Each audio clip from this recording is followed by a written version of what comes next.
KSM ನ್ಯೂಸ್ಗೆ ಆತ್ಮೀಯ ಸುಸ್ವಾಗತ. ಸವಣೂರಿನ ಚನ್ನಬಸವೇಶ್ವರ ಸ್ವತಂತ್ರ ಪದವಿ ಪೂರ್ವ ಕಾಲೇಜಿನಲ್ಲಿ PUC ಪ್ರಥಮ ವರ್ಷದ ವಿದ್ಯಾರ್ಥಿಗಳಿಗೆ ಸ್ವಾಗತ ಕಾರ್ಯಕ್ರಮವನ್ನು ಮುಖ್ಯ ಅತಿಥಿಗಳಾಗಿ ಪ್ರಾಥಮಿಕ ಶಾಲಾ ಶಿಕ್ಷಕರ ಸಂಘದ ಅಧ್ಯಕ್ಷ ಶ್ರೀ ಶಿವಯೋಗಿ ಆಲದಕಟ್ಟಿ ಮಾತನಾಡಿ, ಸತತ ಪ್ರಯತ್ನದಿಂದ ವಿದ್ಯಾರ್ಜನೆ ಮುಂದುವರಿಸಿದರೆ ವಿದ್ಯಾರ್ಥಿಗಳು ಸಾಧನೆ ಮಾಡಲು ಸಾಧ್ಯವೆಂದು ಅವರು ವಿದ್ಯಾರ್ಥಿಗಳಿಗೆ ಮಾರ್ಗದರ್ಶನ ನೀಡಿದರು. ಕಾರ್ಯಕ್ರಮವನ್ನು ಕನ್ನಡ ಮತ್ತು ಸಂಸ್ಕೃತಿ ಇಲಾಖೆಯ ನಿರ್ದೇಶಕ RV ಚಿನ್ನಿಕಟ್ಟಿ ಉದ್ಘಾಟಿಸಿದರು. ಮುಖ್ಯ ಅತಿಥಿಗಳಾಗಿ ಚನ್ನಬಸವೇಶ್ವರ ವಿದ್ಯಾಸಂಸ್ಥೆಯ ಕಾರ್ಯದರ್ಶಿ ಶ್ರೀಮತಿ ಜಯಶ್ರೀ ಕಲ್ಮಠ್, ಪ್ರಾಥಮಿಕ ಶಾಲಾ ಶಿಕ್ಷಕರ ಸಂಘದ ಅಧ್ಯಕ್ಷ ಶಿವಯೋಗಿ ಆಲದಕಟ್ಟಿ, ಶಿಕ್ಷಕ CRP ನಾಗರಾಜ್ ಬಂಡಿವಡ್ಡರ್, ಉಪನ್ಯಾಸಕ ಮನೋಹರ್ ನಾಯ್ಡು, ಪ್ರಾಂಶುಪಾಲ RH ಅಂಗಡಿ, ನಾಗವೇಣಿ HM ಉಪಸ್ಥಿತರಿದ್ದರು. ಸಭೆಯ ಅಧ್ಯಕ್ಷತೆಯನ್ನು ಸುಮಾ ಜೋಶಿ ಅವರು ವಹಿಸಿದ್ದರು. ಶ್ರೀಮತಿ ಲಕ್ಷ್ಮಿ ಅವರು ಸ್ವಾಗತಿಸಿ ವಂದಿಸಿದರು. ಹೊಸ ಜೀವನಕ್ಕೆ ವಿದ್ಯಾರ್ಥಿ ಜೀವನದ 2ನೇ ಹಂತದ ಪ್ರಮುಖ ಘಟ್ಟಕ್ಕೆ ಕಾಲಿಟ್ಟಿರ್ತಕ್ಕಂತಹ ಎಲ್ಲ ನನ್ನ ಮೂರು ವಿದ್ಯಾರ್ಥಿಗಳಿಗೆ ಪ್ರೀತಿಪೂರ್ವಕವಾಗಿರ್ತಕ್ಕಂಥ ಸ್ವಾಗತ ಬಯಸ್ತೇನೆ. ಆತ್ಮೀಯರೇ, ಸಮಯ 2 ಗಂಟೆ ಆಗೈತಿ. ನಾವೇನು ಪ್ರಾಥಮಿಕ ಮತ್ತು ಪ್ರೌಢಶಾಲಾ ವಿದ್ಯಾರ್ಥಿಗಳಲ್ಲ, 1:30ಗೆ ಊಟಕ್ಕೆ ಹೋಗ್ಲಿಕ್ಕೆ 2 ಗಂಟೆ ಆಗ್ತದೆ. 2 ಗಂಟೆ 5 ನಿಮಿಷಕ್ಕೆ ನಾನು ನನ್ನ ಒಂದು ಭಾಷಣವನ್ನು ಕಂಪ್ಲೀಟ್ ಮಾಡ್ತೀನಿ. ಎಲ್ಲರೂ ಲಕ್ಷ್ಯ ಕೊಟ್ಟು ಕೇಳಬೇಕು. ನಾನೇನು ಜಾಸ್ತಿ ಹೊತ್ತು ಟೈಮ್ ತಗೊಳ್ಳೋದಿಲ್ಲ, ಒಂದು 5ರಿಂದ 6 ನಿಮಿಷ ಮಾತಾಡ್ತೀನಿ. ನೀವೆಲ್ಲ SLC ಹಂತವನ್ನು ದಾಟಿಕೊಂಡು ಈ ಒಂದು ಹೊಸದಾಗಿರ್ತಕ್ಕಂತಹ ಪದವಿ ಪೂರ್ವ ಶಿಕ್ಷಣಕ್ಕೆ ಕಾಲಿಟ್ಟಿದ್ದೀವಿ. ಹೊಸದಾಗಿರ್ತಕ್ಕಂಥ ಕನಸುಗಳನ್ನ ಹೊತ್ಕೊಂಡು ಬಂದಿದ್ದೀವಿ. ಹೊಸದಾಗಿರ್ತಕ್ಕಂತಹ ಒಂದು ಕಾಲೇಜು ಜೀವನವನ್ನ ನಾವು ಅನುಭವಿಸಬೇಕು. ಕಾಲೇಜು ಜೀವನದಲ್ಲಿ ಉತ್ತಮವಾಗಿರ್ತಕ್ಕಂಥ ಶಿಕ್ಷಣವನ್ನು ಪಡೆದು ಈ ದೇಶದ ಅತ್ಯಂತ ಒಬ್ಬ ಜವಾಬ್ದಾರಿಯಾಗಿರ್ತಕ್ಕಂಥ ಪ್ರಜೆಯಾಗಿರ್ತಕ್ಕಂಥ ಒಂದು ಹೆಮ್ಮೆಯಿಂದ ನೀವು ಈ ಕಾಲೇಜಿಗೆ ಆಗಮಿಸಿದ್ದೀರಿ. ನಿಮ್ಮ ಕನಸು ಸಾಕಷ್ಟು ಇರ್ತಾವ. ವಿದ್ಯಾರ್ಥಿಗಳಿಗೆ ಒಂದು ಮಾತನ್ನು ಹೇಳ್ತಾರೆ ಅಬ್ದುಲ್ ಕಲಾಂ ಅವರು, ನೀವು ಏನಾದರೂ ಮಾಡೋ ಕೆಲಸ ಮಾಡ್ತಿದ್ದ ಪೂರ್ವದಲ್ಲಿ ಆ ಕೆಲಸದ ಬಗ್ಗೆ ಕನಸನ್ನ ಕಾಣು ಅಂತ ಹೇಳ್ತಾರೆ. ಕನಸನ್ನ ಹೆಂಗೆ ಕಾಣ್ತೀವಿ ಅದೇ ರೀತಿ ಆ ಕನಸನ್ನ ನನಸಾಗಲಿಕ್ಕೆ, ಆ ಸಾಕಾರವನ್ನು ಮಾಡ್ಕೊಳ್ಳಿಕ್ಕೆ ನಾವು ನಿರಂತರವಾಗಿ ಪ್ರಯತ್ನವನ್ನ ಮಾಡಬೇಕಾಗ್ತದೆ. SSLC ದಾಟಿದ್ದೀರಿ. SSLC ಮಾರ್ಕ್ಸ್ ಅನ್ನ ಯಾವತ್ತೂ ಈ ಒಂದು ಹುದ್ದೆಗಳಿಗೆ ಆಗಿರ್ಬೋದು, ನೌಕರಿಗಳಿಗೆ ಆಗಿರ್ಬೋದು, ವೃತ್ತಿಗಳಿಗೆ ಕನ್ಸಿಡರ್ ಮಾಡೋದನ್ನ ಬಹಳ ಕಡಿಮೆ. ನಿಮ್ಮ ಪ್ರಮುಖ ಘಟ್ಟ ಯಾವುದಪ್ಪ ಅಂತಂದ್ರೆ PUC ಹಂತ. PUC ಹಂತದಲ್ಲಿ ಗಳಿಸಿರ್ತಕ್ಕಂತಹ ಈ ಅಂಕದ ಆಧಾರದ ಮೇಲೆ ನಿಮ್ಮ ಜೀವನ ಸೃಷ್ಟಿಯಾಗ್ತದೆ. ನೀವು ಉದ್ಯೋಗವನ್ನು ಇಡಬೇಕಾದಂತ ಸಂದರ್ಭದೊಳಗೆ ನೀವು ಕಾಲೇಜು ದಿನಗಳಲ್ಲಿ ಏನು ನೀವು ಗಳಿಸಿದ್ರ ವಿದ್ಯಾರ್ಥಿಯ ಮೇಲೆ ನಿಮ್ಮ ಮುಂದಿನ ಭವಿಷ್ಯ ನಿಂತಿರ್ತದೆ. ಆ ಒಂದು ಕೆಲಸದ ಹೊತ್ತು ಬಂದಿರ್ತಕ್ಕಂತಹ ತಮ್ಮೆಲ್ಲರಿಗೂ ಸಹಿತ ಈ ಒಂದು ವೇದಿಕೆ ಮೇಲೆ ಆ ದೇವರಿಗೆ ಪ್ರಾರ್ಥನೆ ಮಾಡ್ಕೊಂತೀವಿ. ಇಲ್ಲಿ ಬರ್ತಕ್ಕಂತಹ ಎಲ್ಲಾ ವಿದ್ಯಾರ್ಥಿಗಳು ಬಡವ, ಶ್ರೀಮಂತ, ಬಲ್ಲಿದ, ಕಟ್ಟಕಡೆಯಲ್ಲಿ ಇರ್ತಕ್ಕಂತಹ ಒಬ್ಬ ಕನಿಷ್ಠ ಸೌಲಭ್ಯಗಳನ್ನು ಹೊಂದಿರ್ತಕ್ಕಂಥ ಒಬ್ಬ ವಿದ್ಯಾರ್ಥಿ ಆಸೆ ಏನಿರ್ತದಪ್ಪ ಅಂದ್ರೆ ಭವ್ಯ ಭಾರತದ ಒಬ್ಬ ಅದೃಷ್ಟ ಉತ್ತಮವಾಗಿರ್ತಕ್ಕಂಥ ಒಬ್ಬ ಪ್ರಜೆಯಾಗಬೇಕಿರತಕ್ಕಂಥ ಕೆಲಸವನ್ನು ಕಾಣಬೇಕು. ನಾವು ವಿವೇಕಾನಂದ ಹೇಳ್ತಾರ, ಭವ್ಯ ಭಾರತದ ದಿವ್ಯ ಸಂದೇಶವನ್ನ ವಿದೇಶದಲ್ಲೂ ಮೊಳಗಿಸಿದಂತಹ ವೀರ ಧೀರ ಸನ್ಯಾಸಿ ಈ ಜಗತ್ತಿಗೆ, ನಮ್ಮ ದೇಶಕ್ಕೆ ಬೇಕಾಗಿರ್ತಕ್ಕಂಥದ್ದು ಅತ್ಯಂತ ಮಾನಸಿಕವಾಗಿ ದೈಹಿಕವಾಗಿ ಸದೃಢರಿರ್ತಕ್ಕಂತಹ ಒಂದು ಯುವಜನಾಂಗ ಇದ್ರೆ ದೇಶದಲ್ಲಿ ಏನೆಲ್ಲ ನಾವು ಸಾಧಿಸಬೇಕು, ಈ ದೇಶವನ್ನು ಎಲ್ಲಿಯಾದರೂ ಕೂಡ ಒಳಗೊಂಡಿರತಕ್ಕಂಥ ಮಾತನ್ನ ಸ್ವಾಮಿ ವಿವೇಕಾನಂದರು ಹೇಳ್ತಾರ. ಹೌದಾ? ನಾವು ನೀವೆಲ್ಲ ಹೆಚ್ಚು ಆದರ್ಶಗಳನ್ನ ಓದಬೇಕು. ಕಾಲೇಜು ದಿನಗಳನ್ನ ಮಜಾ ದಿನಗಳನ್ನಾಗಿ ನಾವು ಮಾಡ್ಕೋಬಾರ್ದು. ಹೌದಾ? PUC ಬಂದ್ವಿ, ನಮಗೆ ಕಡಿವಾಣ ಇಲ್ಲ, ಯಾವಾಗ ಹೋಗ್ತೀವಿ ಯಾವಾಗ ಬರ್ತೀವಿ ಅನ್ನತಕ್ಕಂಥ ಮನೋಭಾವನೆಯನ್ನ ಇಟ್ಕೋಬಾರ್ದು. ಬಹಳ ಜಾಗರೂಕತೆಯಿಂದ ಬಹಳ ಒಂದು ಪ್ರೈಮ್ ಟೈಮ್ ಅಂತಕ್ಕಂಥ ಒಂದು ಈ ಒಂದು ಸಮಯ ನೀವೇನಾದ್ರೂ ಸಾಧಿಸ್ಬೇಕಂತಂದ್ರೆ ಪ್ರಥಮ ಹಾಗೂ PUCಯಲ್ಲಿ ಏನು ನೀವು ಭದ್ರ ಬುನಾದಿಯನ್ನು ಹಾಕ್ತೀರಿ ಅದೇ ನಿಮ್ಮ ಜೀವಮಾನಪೂರ್ತಿ ನಡೀತದ. SSLC ಒಳಗೆ ಕೇವಲ 56 ಮಾರ್ಕ್ಸ್ಗಳನ್ನ ಪಡೆದು ನಾನು ಡಿಪ್ಲೊಮಾ ಇಂಜಿನಿಯರಿಂಗ್ ಅಡ್ಮಿಷನ್ ಮಾಡಿದ್ದೆ. ಈ ಡಿಪ್ಲೊಮಾ ಇಂಜಿನಿಯರಿಂಗ್ ಅಡ್ಮಿಷನ್ ಮಾಡಿದ್ರೆ 12 ಸಬ್ಜೆಕ್ಟ್ ಫೇಲ್ ಆಗಿರ್ತಕ್ಕಂಥ ವ್ಯಕ್ತಿ ನಾನು. 12 ವಿಷಯಗಳು, ಇಂಗ್ಲಿಷ್ ಬರಲಿಲ್ಲ, ಮ್ಯಾಥಮೆಟಿಕ್ಸ್ ಬರಲಿಲ್ಲ. ಇಲ್ಲೇ ಕೊಳ್ಳಿ ಕಾಲೇಜ್, ಹಾವೇರಿ ಕೊಳ್ಳಿ ಕಾಲೇಜ್ ಒಳಗೆ 12 ಸಬ್ಜೆಕ್ಟ್ಗಳಲ್ಲಿ ಫೇಲ್ ಆಗಿ ಸಡನ್ ಆಗಿ PUC ಆರ್ಸಿ ಓಡಿರ್ತಕ್ಕಂಥ ಒಬ್ಬ ವಿದ್ಯಾರ್ಥಿ ನಾನೇ. ಅದರ PUC ಒಳಗೆ ಅತ್ಯಂತ ಪ್ರೀತಿಪೂರ್ವಕವಾಗಿ ವಿದ್ಯಾರ್ಥಿಗಳಿಗೆ ಮಾರ್ಗದರ್ಶನ ಮಾಡಿರ್ತಕ್ಕಂಥ ನನ್ನ ಎಲ್ಲ ಹೊಸಮಠ ಕಾಲೇಜಿನ ಎಲ್ಲ ಉಪನ್ಯಾಸಕರನ್ನ ಇವತ್ತು ನಾನು ನೆನೆಸಬೇಕೆ. ಅದೇ ವರ್ಷ PUC ಸೆಕೆಂಡ್ ಅಲ್ಲಿ ಆ ಕಾಲೇಜಿಗೆ ಕಲಾ ವಿಭಾಗದಲ್ಲಿ ಅತ್ಯಂತ ಹೆಚ್ಚು ಅಗ್ರಗಣ್ಯ ಸ್ಥಾನದಲ್ಲಿ ನಾನು ಕಾಲೇಜಿಗೆ ಪ್ರಥಮವಾಗಿರ್ತಕ್ಕಂಥ ಒಬ್ಬ ವಿದ್ಯಾರ್ಥಿ. 82% ತಗೊಂಡು ನನ್ನ ಜೀವನದೊಳಗೆ ಎಂದೂ ನಾನು ಡಿಸ್ಟಿಂಕ್ಷನ್ ಇಂದ ಮುಂದೆ ಕೆಳಗಿಡಲೇ ಇಲ್ಲ. ನೀವು TME ಕಾಲೇಜ್ B.Ed ಕಾಲೇಜಿಗೆ ಹೋದ್ರೆ 11ನೇ ರಿಸಲ್ಟ್ ಟಾಪರ್ಸ್ ಲಿಸ್ಟ್ ಒಳಗೆ ನನ್ನ ಹೆಸರು ಆಯ್ತು, ಶಿವಯೋಗಿ ಆಲಕಟ್ಟಿ ಅಂತ. ಟಾಪರ್ ಲಿಸ್ಟ್ ಒಳಗೆ ಬಂದೆ. BA ಎಕ್ಸ್ಟರ್ನಲ್ ಮಾಡಿದ್ವಿ, ನೌಕರಿ ತಗೊಂಡ್ವಿ, B.Ed ಮಾಡ್ಕೊಂಡ್ವಿ, ಎಲ್ಲಾ ರಿಸಲ್ಟ್ಗಳು 80 ಮ್ಯಾಲ ಬಂದವು. ಅಂದ್ರೆ PUC ಒಳಗೆ ನೀವು ಏನು ಬಹಳ ಛಲದಿಂದ ಬಹಳ ಧೈರ್ಯವಾಗಿ ಒಂದು ವಿದ್ಯಾರ್ಥಿನ ಕಡೆ ಲಕ್ಷ್ಯ ಕೊಡ್ತೀರಿ, ಅದು ನಿಮ್ಮ ಜೀವಮಾನ ಪೂರ್ತಿಯಾಗಿ ನಿಮ್ಮನ್ನ ಕೊಂಡೊಯ್ತದೆ. ಅಲ್ಲಿ ಆದರ್ಶಗಳನ್ನ, ಮೌಲ್ಯಗಳನ್ನ, ಭಾರತ ದೇಶದಲ್ಲಿರ್ತಕ್ಕಂಥ ಉತ್ತಮವಾಗಿರ್ತಕ್ಕಂಥ ಮೌಲ್ಯಗಳನ್ನ ನಮ್ಮ ಮನಸ್ಸಲ್ಲಿ ತುಂಬಿಕೋಬೇಕು. ಕೇವಲ ವಿದ್ಯಾಭ್ಯಾಸದ ಜೊತೆಗೆ ಅಷ್ಟೇ ಅಲ್ಲ, ನಾವು ಸಹಪಾಠ್ಯಗಳ ಜೊತೆಗೂ ಸಹಿತ ಲಕ್ಷ್ಯ ಕೊಡಬೇಕಾಗ್ತದೆ. ನಮ್ಮ ಮಾನಸಿಕವಾಗಿ, ದೈಹಿಕವಾಗಿ ಸದೃಢರಾಗ್ತಕ್ಕಂತಹ ಒಂದು ಆರೋಗ್ಯದ ಕಡೆನೂ ನಾವು ಲಕ್ಷ್ಯ ಕೊಡಬೇಕಾಗ್ತದೆ. ಕೆಟ್ಟ ಚಟಗಳನ್ನು ಮಾಡ್ತಾ SLC ಒಳಗೆ ನಾನು ಏನೋ ಮಾಡಿದೆ, PUC ಒಳಗೆ ನನಗೆ ಕೇಳೋರಿಲ್ಲ, ಗುಟಕ ತಿಂದೆ, ಮತ್ತೊಂದು ಏನೋ ಮಾಡಿರ್ತಕ್ಕಂತಹ ನೀವು ಅಹಿತಕರ ಘಟನೆಗಳಿಗೆ ಕೈ ಹಾಕಿದ್ರಪ್ಪ ಅಂದ್ರೆ ನಮಗ ಬಾಳ ಅಂದ್ರೆ ಉಪನ್ಯಾಸಕರ ಬೋಧನೆ ಮಾಡ್ತಾರ, ನೀ ಗುಟಕ ಹಾಕ್ಬೇಡ ಅಂತಾರ, ಕೆಟ್ಟ ಚಟ ಕಲಿಬೇಡ ಅಂತಾರ, ಅಷ್ಟೇ ಹೇಳ್ತಾರ. ಆದ್ರೆ ಅದರಿಂದ ಲಾಸ್ ಆಗೋದು ನಿಮ್ಮ ತಂದೆ ತಾಯಿಗೆ, ನಿಮ್ಮ ಕುಟುಂಬಕ್ಕೆ ಲಾಸ್ ಆಗತ್ತೆ ಹೊರತು ಬೇರೆ ಯಾರಿಗೂ ಲಾಸ್ ಆಗೋದು. ಅದಕ್ಕೆ ದಯವಿಟ್ಟು ಮುಂದೆ ವಿದ್ಯಾರ್ಥಿಗಳ ಗಮನಕ್ಕೆ ತರ್ತೀನಿ.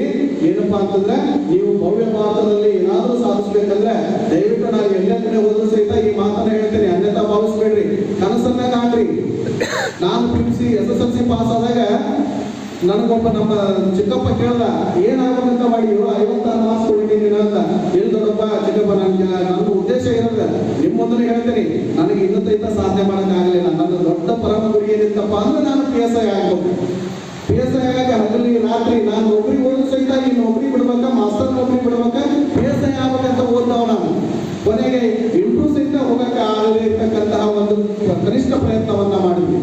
ಆದ್ರೆ ಇವತ್ತು ಏನ್ ಮನಸ್ಸಲ್ಲಿ ಬಂದದಪ್ಪ ಅಂತಂದ್ರೆ, ನನಗ 3 ಜನ ಮಕ್ಕಳಾದ್ರೆ ಅದರಲ್ಲಿ ಒಬ್ಬರನ್ನಾದ್ರೂ ನನಗೆ ಎಂತ ಇಂಜಿನಿಯರಿಂಗ್ ಡಾಕ್ಟರ್ ಓದೋದಾದ್ರೂ ಸಹಿತ ಒಬ್ಬರನ್ನಾದ್ರೂ PSI ಮಾಡ್ಬೇಕನ್ನ ಆಸೆ ಇತ್ತು ನನಗೆ. ಯಾಕಂದ್ರೆ ಸಮಾಜಕ್ಕೆ ಅಹಿತಕರ ಘಟನೆಗಳನ್ನ, ಅಪರಾಧಗಳನ್ನ ತಡೆ ಹಿಡಿತಕ್ಕಂತ ಒಬ್ಬ ಶ್ರೇಷ್ಠ ಒಂದು ಹುದ್ದೆಯು ಹೌದದು ಪೊಲೀಸ್ ಹುದ್ದೆ.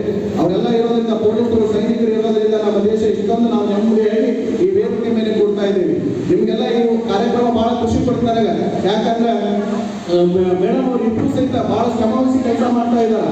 ಬೇಸಿಸ್ ಇಂಡೆಕ್ಸ್ ಆಫ್ ಮೈಂಡ್ ಬಹಳ ವರ್ಷಗಳಿಂದ ಅವ್ರನ್ನ, ಸುಮಾ ಮೇಡಮ್ ಅವ್ರನ್ನ, ಜೋಶಿ ಮೇಡಮ್ ಅವ್ರನ್ನ ನಾನು ನೋಡ್ತಾ ಇದ್ದೇನೆ, ನಿಮ್ಮ ಕಾರ್ಯದರ್ಶಿ ಅವ್ರನ್ನ. ಬಹಳ ಖುಷಿ ಆಗ್ತದೆ. ಹೆಣ್ಣು ಮಕ್ಕಳು ಒಂದು ಸಂಸ್ಥೆಯನ್ನು ತೆಗೆದುಕೊಂಡು ಹೋಗೋದೈತಲ್ಲ, ಅಷ್ಟು ಸಾಮಾನ್ಯ ಕೆಲಸ ಅಲ್ಲ. ಮೊನ್ನೆ ಶನಿವಾರ ನಾವು ಇದೇ ವೇದಿಕೆಯ ಮೇಲೆ ಕಾರ್ಯಕ್ರಮ ಮಾಡಿವಿ. ಹೌದಾ, ಒಂದು ಕಾರ್ಯಕ್ರಮ ಮಾಡ್ಬೇಕಾದ್ರೆ 4 ದಿವಸ ನಿತ್ಯ ಇರ್ತಿಲ್ಲ, ಅಂತದನ್ನ ಒಂದು ಇನ್ಸ್ಟಿಟ್ಯೂಟ್ ಅನ್ನು ತೆಗೆದುಕೊಂಡು ಹೋಗ್ತಕ್ಕಂತಹ ಒಂದು ಬಹಳ ಗಟ್ಟಿ ಧೈರ್ಯ ಏನೈತಲ್ಲ, ಅದು ಎಲ್ಲರಲ್ಲಿಯೂ ಬರೋದಿಲ್ಲ.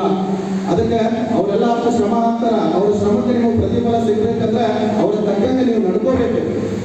ಒಂದು ನೆನಪು ಹೇಳ್ತೀನಿ, ಇವರೆಲ್ಲ ನನ್ನ ಸಹೋದರಿಯರು, ನಮ್ಮ ಮುಂದೆ ವಿದ್ಯಾರ್ಥಿಗಳ ಒಂದು ಸ್ಥಾನದಲ್ಲಿ ಇದ್ದೀರಲ್ಲ, ಒಂದು ರಾಜ ಮಾತು ಹೇಳ್ತಾರ. ಏನಪ್ಪ ಒಂದು ಸ್ಲೋಗನ್ ಎಲ್ಲ ಓದಿದೆ, ನನಗೆ ಹೇಳಲಿಕ್ಕೆ ಅಷ್ಟೊಂದು ಸರಿಯಾಗಿ ತೊಡಗಿಲ್ಲ ಅದನ್ನ.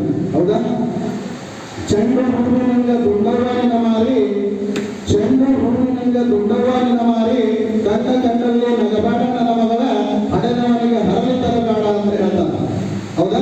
ಹೆಣ್ಣು ಮಕ್ಕಳ ಸಮಾಜದಲ್ಲಿ ಆಗಿರ್ಬೋದು, ಈ ಒಂದು ವಿದ್ಯಾಸಂಸ್ಥೆಗಳಲ್ಲಿ ಆಗಿರ್ಬೋದು, ಅತ್ಯಂತ ಗೌರವಪೂರ್ವಕವಾಗಿ ನಡೆಸಬೇಕು. ಪ್ರತಿಯೊಂದು ಹೆಜ್ಜೆಯನ್ನು ನಮ್ಮ ಸಮಾಜ ನಮ್ಮನ್ನು ಗೊತ್ತಿರುತ್ತದೆ. ಪ್ರತಿಯೊಂದು ವಿಷಯಗಳಲ್ಲೂ ಸಹಿತ ನಮ್ಮ ಸಮಾಜ, ನಮ್ಮ ಮಕ್ಕಳು, ನಮ್ಮ ಸ್ನೇಹಿತರು ನಮ್ಮನ್ನು ವಿಮರ್ಶಿಸ್ತಾ ಇರ್ತಾರ. ಬಹಳ ಅಚ್ಚುಕಟ್ಟಾಗಿ ಜೀವನ ಮಾಡಬೇಕು. ಹೌದಾ? ಯಾರು ಹೆಚ್ಚು ವ್ಯಕ್ತಿತ್ವ ವಿಕಸನದ ಪುಸ್ತಕಗಳನ್ನ ಓದ್ತೀರಿ, ಯಾರು ಹೆಚ್ಚು ಪುಸ್ತಕಗಳನ್ನ ಓದ್ತಿರಲ್ಲ, ಅವರು ಮನಸ್ಸುಗಳು ಸಹಿತ ಆದಷ್ಟು ಬೇಗ ಬದಲಾವಣೆ ಆಗ್ತಾವ. ಯೋಗ್ಯ ಅನ್ನೋದನ್ನ ಹೀಗೆ ಪುಸ್ತಕ ಓದಕ್ಕೆ ಸ್ಟಾರ್ಟ್ ಮಾಡಿ. ನೀವು ಗೆಲ್ಲಬಲ್ಲಿರಿ, ಯಾವ ಹುದ್ದೆಯೂ ಇಲ್ಲದ ನಾಯಕ, ನೀವು ಗೆಲ್ಲಬಲ್ಲಿರಿ, ಅಥವಾ ಯಾವ ಹುದ್ದೆಯೂ ಇಲ್ಲದ ನಾಯಕ, who will try bet you die, ನೀನು ಸತ್ತರೆ ಅಳವವರು ಯಾರು. ಈ ಪುಸ್ತಕಗಳನ್ನ ನೆನಪಿಟ್ಕೊಳ್ಳಿ. ನನ್ನ ಒಬ್ಬ ಆತ್ಮೀಯ ಸ್ನೇಹಿತರು, ಹಿರಿಯರಾಗಿರ್ತಕ್ಕಂಥ ಕುರ್ಚಿ ಮಾಜಿ ಶಾಸಕರಾಗಿರ್ತಕ್ಕಂಥ P. ರಾಜು ಅವರು, ನಾನು ಅವರು ಬಹಳ ಆತ್ಮೀಯರು, ನನಗೆ ಒಳ್ಳೆ ಮಾರ್ಗದರ್ಶನ ಮಾಡ್ತಾ ಇದ್ರು. ಅವರು ನನಗೆ ಆ ಪುಸ್ತಕವನ್ನು ಬರವಣಿಗೆ ಕೊಟ್ಟಿದ್ರು. ಅವರು ನೀವು ಗೆಲ್ಲಬಲ್ಲಿರುವಂತಹ ಪುಸ್ತಕ, ಅದನ್ನು ಓದಿ, ದಯವಿಟ್ಟು ಅದನ್ನು ಓದೋದ್ರಲ್ಲಿ ಆ ಪುಸ್ತಕ ನೋಡಿ ನಿಮ್ಮನ್ನ ಎಲ್ಲರ ಮಟ್ಟಿಗೆ ಓದಲಿಕ್ಕೆ ಸಾಧ್ಯ ಇದೆ. ವಿವೇಕಾನಂದ ಪುಸ್ತಕಗಳನ್ನ ಓದ್ರಿ, ಸ್ವಾಮಿ ವಿವೇಕಾನಂದ ಪುಸ್ತಕಗಳನ್ನ, ಅಬ್ದುಲ್ ಕಲಾಂ ಅವರ ಪುಸ್ತಕಗಳನ್ನ ಜಾಸ್ತಿ ಓದ್ರಿ, ನಿಮ್ಮಲ್ಲಿ ಧೈರ್ಯ ಬರ್ತೈತಿ. ವಿವೇಕಾನಂದ ಪುಸ್ತಕ, ಅಬ್ದುಲ್ ಕಲಾಂ ಅವರ ಪುಸ್ತಕಗಳನ್ನ, ಹೀಗೆ ಸಾಕಷ್ಟು ಪುಸ್ತಕಗಳನ್ನ ಯಾರು ಜಾಸ್ತಿ ಓದ್ತಿರಲ್ಲ ಅವರಲ್ಲಿ ಒಬ್ಬ ನ್ಯಾಯ, ನೀತಿ, ಧರ್ಮ, ಜಾತ್ಯತೀತ ಮನೋಭಾವನೆ ಬರ್ತೈತಿ. ನಾವೆಲ್ಲ ಇನ್ನೊಂದು ಕಿವಿಮಾತು ಹೇಳ್ತೀನಿ, ಕಾಲೇಜಿನಲ್ಲಿ ಅದನ್ನ ಮರೆತು ಬಿಡಿ. ಜಾತಿ, ಕುಲ, ಧರ್ಮ ಇವು ಯಾವನ್ನೂ ನೀವು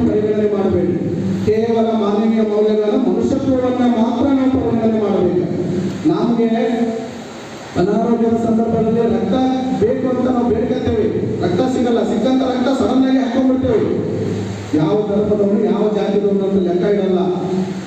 ಇರ್ತವ ಕೇಳ್ತವ ಬ್ಲಡ್ ಆ ಬಾಗಿ ಮೇಲೆ ಬಂದೋಟದ ಇದು ಇಂಥ ಧರ್ಮದವನು ಇಂಥ ಜಾತಿಯವನು ಬಂದೋಟದ ಬರ್ದಿರಲ್ಲ. ಮಾನವೀಯತೆ.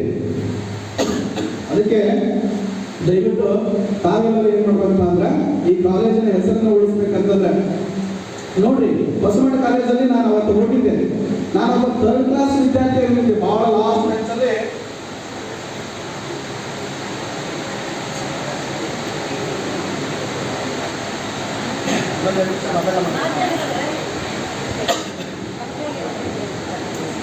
ನಾನೊಬ್ಬ ಫುಟ್ಬಾಲ್ ಆಟಗಾರ. ನನ್ನ ಜೀವನನೇ ಫುಟ್ಬಾಲ್ ಆಗಿತ್ತು. ಭಯಂಕರ ಫುಟ್ಬಾಲ್ ಆಡೋ ನಾನು. ಫುಟ್ಬಾಲ್ ಬಿಟ್ಟರೆ ಫುಟ್ಬಾಲ್ ತಂದಿರ್ತ ಇಟ್ಕೊಂಡು ಬಂದಿದ್ದೆ ನಾನು SLC ಇದ್ದಾಗ. ನಮ್ಮ ಮನೆ ಭಾಳ ಬಯ್ಯಾರ. ಫುಟ್ಬಾಲ್ ಅಂದ್ರೆ ಅಷ್ಟು ಜೀವ ನನಗೆ. ಸೈಕಲಿಂದ ಫುಟ್ಬಾಲ್ ಇದ್ದಾಗ ಹೇಳ್ತಿದ್ದ ನಾನು. ಹಂಗೆ ಫುಟ್ಬಾಲೇ ಜೀವನ ಅಂತ ಕಳೆದಂಥ ಸಂದರ್ಭದಲ್ಲಿ ಕಾಲೇಜಿನ ನಾಯಕರಾಗಲಿಕ್ಕೆ, ಈ ಒಂದು ವೃತ್ತಿ ಜೀವನದಲ್ಲಿ ಒಂದು ಸಂಘಟನೆಯ ಒಬ್ಬ ಅಧ್ಯಕ್ಷನಾಗಲಿಕ್ಕೆ ನನಗೆ ಆಶೀರ್ವಾದ ಮಾಡಿರ್ತಕ್ಕಂತಹ ಒಂದು 50% ಈ ಮಠದ ಒಂದು ಆಶೀರ್ವಾದ ಇದೆ ನನಗೆ. ಕಾರ್ಯಕ್ರಮಗಳನ್ನು ಹೆಚ್ಚು ನಾವಿಲ್ಲಿ ಆಯೋಜನೆ ಮಾಡೀವಿ. ಶಿಕ್ಷಕರ ದಿನಾಚರಣೆ ಆಯೋಜನೆ ಮಾಡೀವಿ. ಉತ್ತಮರ ಸಹವಾಸದಿಂದ ಉತ್ತಮವಾಗಿರ್ತಕ್ಕಂಥ ಮನುಷ್ಯ ಆಗಲಿಕ್ಕೆ ಸಾಧ್ಯ ಇದೆ. ದಯವಿಟ್ಟು ವಿದ್ಯಾರ್ಥಿಗಳು ಯಾರು ಅನ್ನೋದು ಭಾವಿಸ್ಬೇಡ್ರಿ. ಸರ್ ಹೀಗೆ ಹೇಳ್ತಾರಲ್ಲಪ್ಪ ಅಂದ್ರೆ ಏನಾದರೂ ಕೆಟ್ಟ ಚಟಗಳಿದ್ರೆ ದಯವಿಟ್ಟು ಪ್ರಮಾಣ ಮಾಡಿ ಕೈ ಬಿಟ್ಬೇಡಿ. ನನ್ನ ಜೀವನದಲ್ಲಿ ನಡೆದಿರ್ತಕ್ಕಂಥ ಘಟನೆಗಳಿವೆ. ಒಂದೇ ಒಂದು ದಿವಸ ಅದು PSI ಎಕ್ಸಾಮ್ ಹೋಗಿರ್ತಕ್ಕಂಥ ಸಂದರ್ಭದೊಳಗೆ ಒಂದೇ ಒಂದು ದಿವಸ ಏನೋ ಒಂದು ಚಟ ಮಾಡಿರ್ತಕ್ಕಂಥ ಒಬ್ಬ ವ್ಯಕ್ತಿ ನಾನು 2010 ಏಪ್ರಿಲಲ್ಲಿ ಮಂತ್ರಾಲಯಕ್ಕೆ ಹೋಗಿ ಪ್ರಮಾಣ ಮಾಡಿ ಬಂದೆ. ಮಂತ್ರಾಲಯ ರಾಘವೇಂದ್ರ ಸ್ವಾಮೀಜಿ ಅವರ ಮುಂದೆ ಪ್ರಮಾಣ ಮಾಡಿ ಬಂದೆ. ನನ್ನ ನೌಕರಿ ಹೋಗಲಿ, ನಾನು ಕೇರಳ ಫುಟ್ಬಾಲ್ ಆಗಲಿ ಬಿಲಿಯನಿಯರ್ಸ್ ಆಗಲಿ ಎಂದೂ ನಾನು ಕೆಟ್ಟ ಚಟ ಮಾಡೋದಿಲ್ಲ ಅಂತ ಪ್ರಮಾಣ ಮಾಡಿ ಬಂದೆ. ಯಾರು ಎಷ್ಟೇ ಒತ್ತಾಯ ಮಾಡಿದ್ರು ಸಹಿತ ಯಾವತ್ತೂ ಅದರ ಕಡೆ ಲಕ್ಷ್ಯ ಪಟ್ಟವಲ್ಲ. ಒಂದೇ ದಿವಸ ಆ ಒಂದು ಕೆಟ್ಟ ಚಟಕ್ಕೆ ಬಲಿಯಾದವ ನಾನು ಎಂದೂ ಸಹಿತ ಮಾಡಬಾರ್ದು ಅಂತಕ್ಕಂಥ 2010 ಮಾನವೀಯ ಒಳಗೆ ಒಂದು ಮದುವೆ ಇತ್ತು. ನನ್ನ ದೋಸ್ತದ ಜೋತಾರ ಅಂತಕ್ಕಂಥ ಒಂದು ಮದುವೆ. ನಡಕದ 10 ಕಿಲೋಮೀಟರ್ ನಡಕತ್ತ ಹೋಗಿ ಮಂತ್ರಾಲಯದ ಸ್ವಾಮೀಜಿ ಮುಂದೆ ಪ್ರಮಾಣ ಮಾಡಿ ಬಂದೆ. ಇನ್ನೆಂದೂ ನನ್ನ ಜೀವನದೊಳಗೆ ನಾನು ಈ ಅಭ್ಯಾಸವನ್ನು ಮಾಡೋದಿಲ್ಲ ಅಂತ ಪ್ರಮಾಣ ಮಾಡಿ ಬಂದೆ. ಹಂಗೆ ನೀವು ಸಹಿತ ಶಪಥ ಮಾಡ್ರಿ. ಏನಾದರೂ ಅಭ್ಯಾಸಗಳಿದ್ರೆ, ಗುಟ್ಕ ಹಾಕೊಳ್ಳೋದಿದ್ರೆ, ಏನೋ ಒಂದಿದ್ರೆ ದಯವಿಟ್ಟು ಶಪಥ ಮಾಡಿ. ಮನಸ್ಸು ಗಟ್ಟಿ ಇದ್ರೆ, ಮನಸ್ಸು ಮಾಡಿದ್ರೆ ಏನೆಲ್ಲ ಮಾಡ್ಬೋದಂತ. ಜಗತ್ತಲ್ಲಿ ಆಗಲೇ ಇರ್ತಕ್ಕಂಥದ್ದು ಏನೂ ಇಲ್ಲ. ನಿಮ್ ತಲೆ ತೆಗೆದು ಬಿಡ್ರಿ. ನಮ್ಮಪ್ಪ ಬಡತನದಾಗ ನಮ್ಮ ಅಂಗಡಿ ಐತಿ, ನಾ ಕಾಯಿಪಲ್ಲೆ ಮಾಡ್ತೇವೆ, ನಾನು ಮುಂದೆ ಅದ ರೊಟ್ಟಿಗೆ ಹೋಗ್ತೇನೆ ಅನ್ನೋದನ್ನ ಕಾಪಾಡ್ದು ಬಿಡ್ರಿ. ಹೌದಾ? ಎಂತ ನಿಕೃಷ್ಟವಾಗಿರ್ತಕ್ಕಂಥ ಒಬ್ಬ ಬಡ ವಿದ್ಯಾರ್ಥಿ IAS ಆಫೀಸರ್ ಆಗಲಿಕ್ಕೆ ಸರ್ಕಾರದಲ್ಲಿ ಎಷ್ಟೋ ಸೌಲಭ್ಯಗಳನ್ನು ಕೊಡಕ್ಕೆ ಸರ್ಕಾರ ಮುಂದೆ ಐತಿ. ಮಹಿಳೆಯರು ಎಲ್ಲಿ ಮಟ್ಟ ಓದ್ತಾರ ಅಲ್ಲಿ ಮಟ್ಟ ಓದ್ತಾಗ ಯೂನಿವರ್ಸಿಟಿಗಳೆಲ್ಲ ಉಚಿತ ಶಿಕ್ಷಣವನ್ನು ನೀಡಲಿಕ್ಕೆ ಮುಂದೆ ಬಂದವ. ಅಂತಹ ಸೌಲಭ್ಯಗಳನ್ನು ಕೊಟ್ಟಿರ್ತಕ್ಕಂಥ ನಮ್ಮ ಸಂವಿಧಾನವನ್ನ ಸರಿಯಾಗಿ ಬಳಸ್ಕೋಬೇಕಿರ್ತಕ್ಕಂಥ ವಿನಂತಿಯನ್ನು ನಿಮ್ಮ ಮುಂದೆ ಮಾಡ್ತಾ ಇದ್ದೀನಿ. ಹೌದಾ?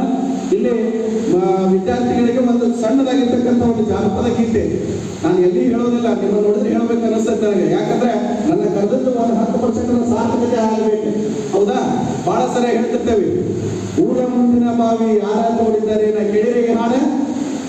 ಊರ ಮುಂದಿನ ಬಾವಿ ಯಾರ ತೋಡಿದರೇನ, ಊರ ಮುಂದಿನ ಬಾವಿ ಯಾರ ತೋಡಿದರೇನ, ಕಾಲು ಜಾರಿದರ ಕೈಲಾಸ, ಕಾಲು ಜಾರಿದರ ಕೈಲಾಸ, ನನ್ನ ತಂಗಿ ಮನವು ಜಾರಿದರ ವನವಾಸ, ಮನವು ಜಾರಿದರ ವನವಾಸ, ಅತ್ತೆಯ ಮನೆಯಾಗ ಮುತ್ತಾಗಿ ಇರಬೇಕ, ಅತ್ತೆಯ ಮನೆಯಾಗ ಮುತ್ತಾಗಿ ಇರಬೇಕ, ಪತ್ತಾಗಿ ನೀಡಿದರ ಉಣಬೇಕ, ಮತ್ತಾಗಿ ನೀಡಿದರ ಉಣಬೇಕ, ನನ್ನ ತಂಗಿ ಹೆತ್ತವರ ಹೆಸರ ತರಬೇಕ, ಹೆತ್ತವರ ಹೆಸರ ತರಬೇಕ. ಇಷ್ಟ ಬರ್ತದೆ ನನಗೆ. ದಯವಿಟ್ಟು ನಾವೆಲ್ಲ ಅತ್ಯಂತ ಈ ಕಾಲೇಜಿನ ದೊಡ್ಡ ಹುಣಸೆ ಮರ ಆಚಾರ್ಯ ನನಗೆ ಹೇಳ್ತಿರ್ತಾರ, ಈ ಮಠದ ಈ ಒಂದು ದೊಡ್ಡ ಹುಣಸೆ ಮರಗಳ ಪ್ರಭಾವ ಜಾಸ್ತಿ ಐತಪ್ಪ, ಇಲ್ಲಿ ಬೇಡಿಕೊಂಡೋದೆಲ್ಲ ಕಲ್ಪವೃಕ್ಷ ಇದೆಲ್ಲ ನೀಡ್ತಕ್ಕಿರತಕ್ಕಂಥ ಮಾತನ್ನ ಆಚಾರ್ಯ ಸಹಿತ ನನಗೆ ಸಾಕಷ್ಟು ಆಶೀರ್ವಾದ ಮಾಡಿ ಹೇಳಿದ್ದಾರೆ. ದಯವಿಟ್ಟು ಸಹಿತ ಯಾವತ್ತು ಮತ್ತೊಮ್ಮೆ ಕಾರ್ಯಕ್ರಮಗಳಿಗೆ ಬಂದರೆ ನನಗೆ ಅವಕಾಶ ಸಿಕ್ಕರೆ ನಿಮ್ಮ ಜೊತೆ ವೇದಿಕೆಯನ್ನು ಹಂಚ್ಕೊಳ್ತೀನಿ. ಈ ಒಂದು ಕಾರ್ಯಕ್ರಮವನ್ನು ಆಯೋಜನೆ ಮಾಡಿರ್ತಕ್ಕಂತಹ ಬಹಳ ಅಚ್ಚುಕಟ್ಟಾಗಿ ಆಯೋಜನೆ ಇದೆ.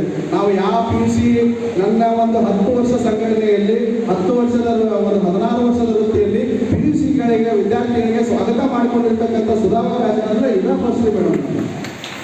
ಬಹಳ ಪ್ರೀತಿಪೂರ್ವಕವಾಗಿ ನಿಮಗೆ ಧನ್ಯವಾದಗಳನ್ನು ಹೇಳ್ತೀನಿ. ಕಾಲೇಜಿನ ಕಾರ್ಯದರ್ಶಿಗಳು ಇರ್ತಕ್ಕಂಥ ಮೇಡಮ್ ಅವರು ಬಹಳ ಶ್ರಮ ವಹಿಸ್ತಾರ. ಅವರು ಬಹಳ ಕ್ರಿಯಾಶೀಲರು ಅಂತ ಕಾಣ್ತದೆ. ಯಾಕಂದ್ರೆ ಈ ವಿದ್ಯಾರ್ಥಿಗಳನ್ನ ಬಹಳ ಚೆನ್ನಾಗಿ ಪಾಯಿಂಟ್ ಮಾಡಿದಾರ. ಉತ್ತಮವಾಗಿರ್ತಕ್ಕಂಥ ಕಾರ್ಯಕ್ರಮ. ನಿಮ್ಮ ಕಾಲೇಜಿನ ಕಾರ್ಯಕ್ರಮಕ್ಕೆ ಮತ್ತೊಮ್ಮೆ ಏನಾದರೂ ಅವಕಾಶಗಳು ಸಿಕ್ಕರೆ ಖಂಡಿತ ಬರ್ತೇವೆ. ಈ ಕಾರ್ಯಕ್ರಮ ನೋಡಿ ಬಹಳ ಖುಷಿ ಆಯಿತು. ಪ್ರಾಥಮಿಕದವ್ರನ್ನ ಕಾಲೇಜಲ್ಲಿ ಕರೆದ್ರೆ ಈ ತರ ಒಂದು ವೇದಿಕೆಯನ್ನು ಮಾತನಾಡಲಿಕ್ಕೆ ಅವಕಾಶ ಮಾಡಿಕೊಟ್ಟಿದ್ದು ಈ ಸವಣೂರೊಳಗೆ ಇದು ಫಸ್ಟ್ ನಮ್ಗೆ. ಬಹಳ ಕಡೆ ನಾವು ಹೇಳ್ತಿರ್ತೇವೆ, ಹೈಸ್ಕೂಲಿಗೆ ಹೋಗ್ತಿರ್ತೇವೆ, ಕಾಲೇಜಿನ ಒಂದು ಕಾರ್ಯಕ್ರಮಕ್ಕೆ ಹೋಗಿ ನಾನು ಮಾತನಾಡ್ತಕ್ಕಂಥದ್ದು ಇದು ಕಾರ್ಯಕ್ರಮದಲ್ಲಿ ಫಸ್ಟ್. ಈಗ ಅವಕಾಶವನ್ನು ಮಾಡಿಕೊಟ್ಟಿರ್ತಕ್ಕಂಥ ಎಲ್ಲರಿಗೂ ಧನ್ಯವಾದಗಳು ತಿಳಿಸ್ತಾ, ಮತ್ತೊಮ್ಮೆ ನಿಮಗೆ ಸಾಧ್ಯ ಆದರೆ ನಾನು ನಿಮ್ಮ ಕಾರ್ಯದರ್ಶಿಯವರು ಒಂದು ಮೇಡಮ್ ಅವ್ರ ಮುಖಾಂತರ ವಿವೇಕಾನಂದ ಪುಸ್ತಕಗಳನ್ನ ನಾನೇ ಸ್ವಂತವಾಗಿ ತರಿಸಿಕೊಡ್ತೀನಿ. ಸಾಧ್ಯ ಆದರೆ ಖಂಡಿತ ನಿಮ್ಮ ಅಂಕಿ ಸಂಖ್ಯೆ ಕೊಟ್ಟರೆ ಈ ಕಾಲೇಜಿಗೆ ನಾನೇ ಆ ಪುಸ್ತಕಗಳನ್ನು ಕೊಡ್ತೀನಿ. ದಯವಿಟ್ಟು ಆ ಪುಸ್ತಕಗಳನ್ನು ಓದ್ರಿ, ಎಲ್ಲರೂ ಸರಿಯಾದ ಖಾಲಿ ಸಮಯದೊಳಗೆ ಓದ್ರಿ ಅಂತಕ್ಕಂಥ ಮಾತು ಹೇಳ್ತಾ, ಮತ್ತೊಮ್ಮೆ ನಿಮ್ಮ ವಿದ್ಯಾರ್ಥಿ ಜೀವನ ಉಜ್ವಲವಾಗಲಿ. ಪ್ರತಿ ಒಬ್ಬರಲ್ಲಿಯೂ ಒಂದು ವಿಶೇಷವಾಗಿ ವಿಶೇಷತೆ ಇದೆ, ಅದನ್ನ ತೋರ್ಪಡಿಸ್ಬೇಕು. ನಾವು ಏನು ಅನ್ನೋದನ್ನ ನೋಡ್ರಿ, ಜಗತ್ತಲ್ಲಿ ಆಗದೇ ಇರತಕ್ಕಂಥದ್ದು ಯಾವುದೂ ಇಲ್ಲ. ದಯವಿಟ್ಟು ಇವತ್ತೇ ನೀವು ಅನ್ಕೋರಿ, ನೀವು ಮನಸ್ಸಲ್ಲಿ ಏನು ಅನ್ಕೊಂಡಿದ್ದೀರಲ್ಲ, ಯಾವ ಹುದ್ದೆಗೆ ಹೋಗ್ಬೇಕನ್ನೋದು. ಕನಸು ಇಲ್ಲ ಅಂದ್ರೆ ನೀವು ಏನೂ ಮಾಡೋಕ್ಕಾಗಲ್ಲ. ಕನಸನ್ನ ಕಟ್ರಿ, ಮೊದಲ ಕನಸನ್ನ ಕಟ್ರಿ. ನಿಮ್ಗೆ 10 ಬಾರಿ ಹೇಳ್ತೀನಿ, ಯಾರು ಏನು ಕನಸನ್ನ ಕಟ್ತೀರಾ ಖಂಡಿತ ಅದನ್ನ ಯಶಸ್ವಿ ಆಗಲಿಕ್ಕೆ ಸಾಧ್ಯ ಐತೆ ಅಂತಕ್ಕಂಥ ಮಾತನ್ನು ಹೇಳ್ತಾ, ಮತ್ತೊಮ್ಮೆ ಈ ಸಂಸ್ಥೆಗೆ, ಈ ಒಂದು ವಿದ್ಯಾಮಂದಿರಕ್ಕೆ ನಮಸ್ಕಾರ, ತಮ್ಮೆಲ್ಲರಿಗೂ ಧನ್ಯವಾದಗಳನ್ನ ಹೇಳ್ತೀನಿ. ಜೈ ಹಿಂದ್, ಜೈ ಶಿಕ್ಷಣ.